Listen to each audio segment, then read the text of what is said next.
Oh, maybe I hadn't actually pressed start. All right. Hi.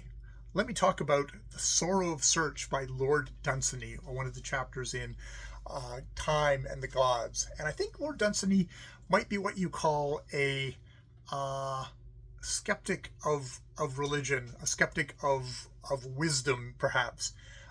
Because in this chapter, a king calls all the prophets to him because he wants to know about gods and of what that pertains to men, and they kind of wisdom. I want to know wisdom, basically.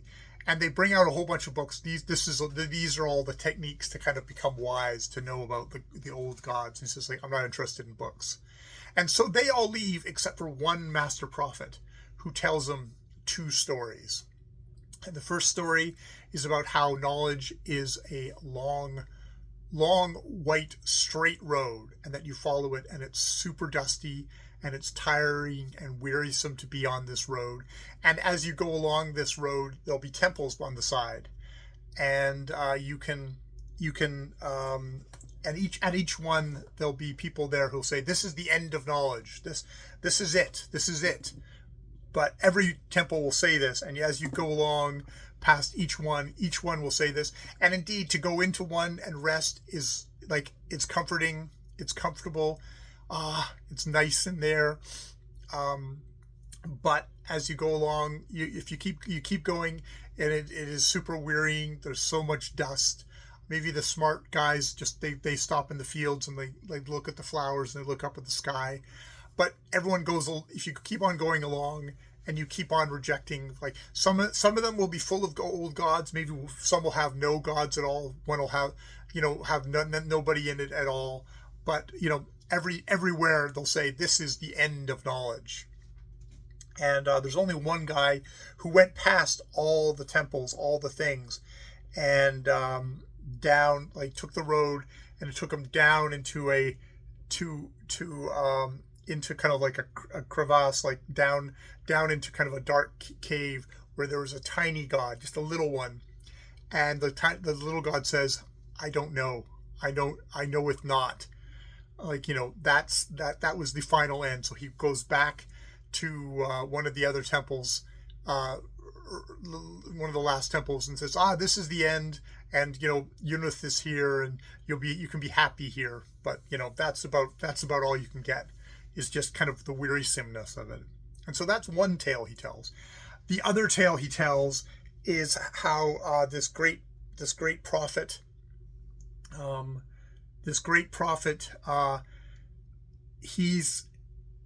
what does he say? It says Sean, this great prophet Sean. The gods, the old gods, walk amongst them, and he names them Asgul, Trudath, Skun, and Rug, the gods of old. But when he looks up in the sky, he can see other gods up in the sky looking down at them. And it's like, wait a minute, these aren't the gods, the ultimate gods. The ultimate gods are there. And so he and some of his followers go up to the top of the hill.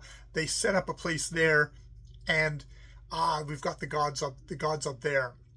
And we then, you can see a pattern happening. He sees other gods over there looking at the four gods that he saw, and going, they're making fun of these people. Those must be these. So they travel over there. This is over many, many decades and years. They travel to them. They set up in a marsh somewhere.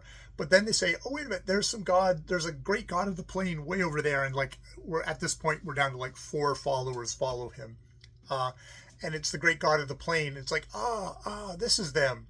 This is the ultimate god. And he carves the thing, and but then he sees 4 gods over here, and they're obviously above everybody else. And it's like, that's who it is. And the followers are like, we do not care. At this point, we're old. We're gonna die.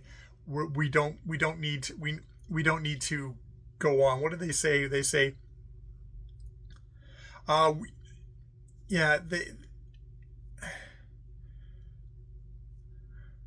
They say, none would follow Sean, for they said that old age must end all quests, and that they would rather wait there in the plain for death than that he should pursue them across the plain. So he goes these four gods, and he goes to them and he can't make out their faces, and he gets to them, and he fell down before the feet of his four gods. The stars came out, and the faces of the four shone bright, but Sean saw them not, for the labor of toiling and seeing them was over for Sean. And lo, they were Asgul, Trodath, Skun, and Rogue, the gods of old. So he did all that searching, and he just ended up back where he started from, not really knowing anything. And it's like, then said the king, "It is well that the sorrow of Srch cometh only to the wise, for the wise are very few." It's like, it's lucky that only the really wise are going to have this problem. Also the king said, "Tell me this thing, O prophet, who are the true gods?" And the master prophet answered, "Let the king command. Just tell me who, and that'll be who the true gods are." But it's not actually something that's really is actually a thing that's knowable by human beings, and is probably a folly, a fool's errand to devote all your time into that. Or if only just to accept that the deeper you search for meaning, the more it's going to slip through your fingers, and the less you're going to realize how little you know in the end is going to be the thing. And maybe that's got some benefits to it, but it also is very much depicted here as a waste of time, and you're just wasting your very finite time on this planet, trying to figure out something that you can never ever know, when it comes to at least the spiritual realm. All right, I will leave it there, but I just thought that he's Lord Dunsany has got an attitude on him, and I really kind of like this kind of existential, kind of like, nope, you cannot know. You cannot know. Maybe it's not even there to know, but that would be my more atheistic interpretation of it. All right, I will leave it there. More videos later.